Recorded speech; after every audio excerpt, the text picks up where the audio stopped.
En la primera parte de esta antología vimos cómo sucedió la gradual adquisición de conocimiento del universo, y de cómo nosotros los humanos hemos ido adquiriendo cada vez mayor conocimiento acerca de él. Y en esta ocasión quisiera discutir lo que este conocimiento nos dice en el sentido de cómo nuestro universo se desarrolló, de cómo las estrellas y las galaxias se formaron, y de cómo nuestro planeta se creó. Todo esto no por arte de magia, sino mediante procesos que ya conocemos y entendemos. Nuestro universo, que podía ser uno más de los millones de ellos que de acuerdo con la teoría de cuerdas pudieran existir, comenzó con una gigantesca explosión de energía en el evento que actualmente conocemos como el Big Bang. Neutrones, protones y electrones fueron creados en el momento de la expansión del tiempo y el espacio mismo después de 385.000 años, tiempo en el cual el universo se enfrió lo suficiente como para permitir la formación de las primeras partículas que en este se crearon y así formar los primeros átomos, de los cuales se sabe más o menos 3/4 partes de ellos fueron de hidrógeno con tan solo un protón y un electrón. 28% de estos átomos se convirtieron en helio, el cual consta de 2 neutrones y 2 electrones. Los cosmólogos pensaron que esta nube de materia recién creada debió haber sido no muy uniforme, presentando mayor densidad en algunas partes y menor en otras, de otra manera las primeras estrellas no hubieran podido haberse formado. Basado en el estado actual de nuestro universo, se han desarrollado modelos computarizados que nos dan una idea muy aproximada de cómo este universo se hubiera podido apreciar en sus inicios. Las áreas más saturadas de esta materia deberían haber sido tan solo unas fracciones de grados más calientes que las áreas menos densas, por lo que los cosmólogos llegaron a la conclusión de que si les hubiera sido posible mirar 13.000 millones de años en el pasado, les sería posible observar el patrón de calor de estas nubes de partículas primarias en las regiones más lejanas del universo. Por lo anterior, la NASA diseñó y puso en órbita el analizador de microondas anisotrópicas Wilkinson, WMAP, el cual ha estado recopilando información en el espacio por 2 años para localizar este patrón a más de 13.000 millones de años de distancia. Así, en el 2003, esta información fue recopilada y el mundo entero pudo observar por primera vez la fotografía de cómo fue nuestro universo en su infancia cuando tan solo tenía 380.000 años de edad, en el momento en que los primeros átomos se constituyeron, que es esta imagen precisamente. Que es como si estuviéramos viendo la fotografía de un hombre de 80 años de edad, cuando tenía tan solo 19 horas de haber nacido. Las áreas de color rojo representan las áreas más conglomeradas de materia y como ya se explicó antes, las más calientes también, y las azules las más frías o áreas con menor concentración de materia tras la expansión antes descrita. Hidrógeno y helio, neutrones, protones y electrones esparcidos en lo que fue nuestro universo en su infancia. Los resultados del analizador Wilkinson fueron aceptados por la comunidad científica mundial como uno de los más grandes logros de la humanidad, y lo más importante fue que correspondían a las simulaciones computarizadas proyectadas a la perfección. Así, durante millones de años la atracción gravitacional atrajo muchas de estas nubes densas de materia conglomerándolas, y entre más compactas se tornaron, más grande la fuerza gravitacional se ejercía en ellas, de la misma manera que una patinadora en el hielo rota más rápido a medida que recoge sus brazos hacia sí misma. Así estas nubes comienzan a girar hasta convertirse en esferas circulares compactas de gas, y al incrementarse la temperatura producto de la presión gravitacional, los gases de los que están compuestas comienzan a calentarse.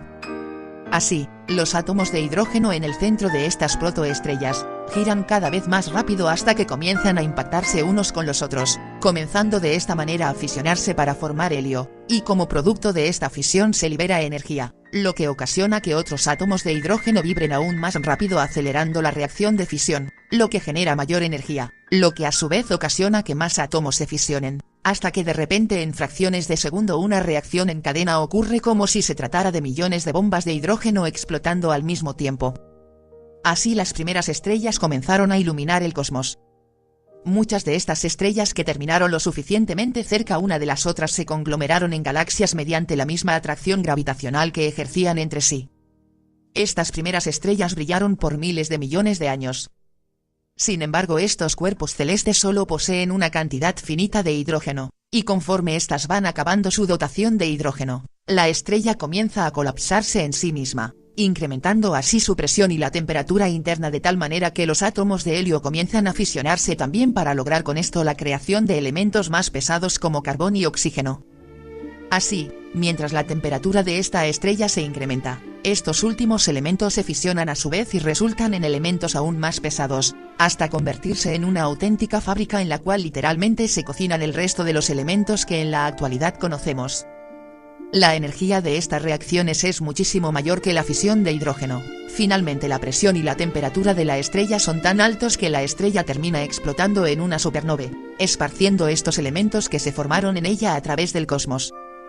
Con frecuencia estos elementos son también empujados a otras nubes de hidrógeno y helio de la proximidad, las cuales han permanecido dormitando por miles de millones de años. Esta nube que estamos observando, por ejemplo, la cual conocemos como la nebulosa Águila, la cual aún no se ha densificado lo suficiente aún por los efectos gravitacionales, pero la presión que ejercen las ondas de explosión de otras estrellas cercanas coopera para con este fin, lo que acelera que la gravitación comience a hacer su trabajo atrayendo la materia de manera cada vez más compacta, originando un nuevo ciclo de vida de estrellas de segunda generación. Sin embargo, en esta ocasión las cosas son un poco más diferentes, por lo que estas estrellas de segunda generación contienen elementos más pesados. Gracias al método de espectroscopía del cual hablamos en el video anterior, se pueden medir las proporciones de los diferentes elementos observadas en otras estrellas y en nuestro propio Sol, y debido a que las estrellas se han estado formando desde el inicio de nuestro universo, podemos observar las estrellas en cada una de sus etapas de desarrollo, desde su concepción, su nacimiento, madurez y muerte. De tal manera que sabemos la duración en la que cantidades específicas de hidrógeno y helio según la masa del cuerpo celeste específico se fisionan, de tal manera que la proporción de estos elementos en el contenido de las estrellas nos dicen su edad. Nuestro Sol, por ejemplo, está a la mitad de su vida, por lo que podemos deducir que su edad aproximada es de 5.000 millones de años.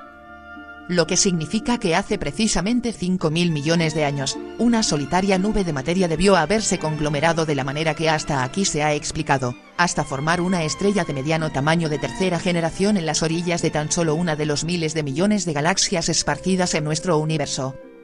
Así, mientras que se va formando esta estrella, los elementos más pesados formaron anillos alrededor de esta estrella y con el pasar del tiempo estas nubes de materia se conglomeraron también bajo los efectos de la atracción gravitacional para formar con esto rocas de diversos tamaños, y a través de un proceso que conocemos como acreción, el cual no es en absoluto un extraordinario proceso que ocurra únicamente en esta pequeña orilla del universo en la que habitamos, sino que los cosmólogos han detectado miles de otros planetas, lo que significa que debe haber millones de ellos tan solo en nuestra galaxia.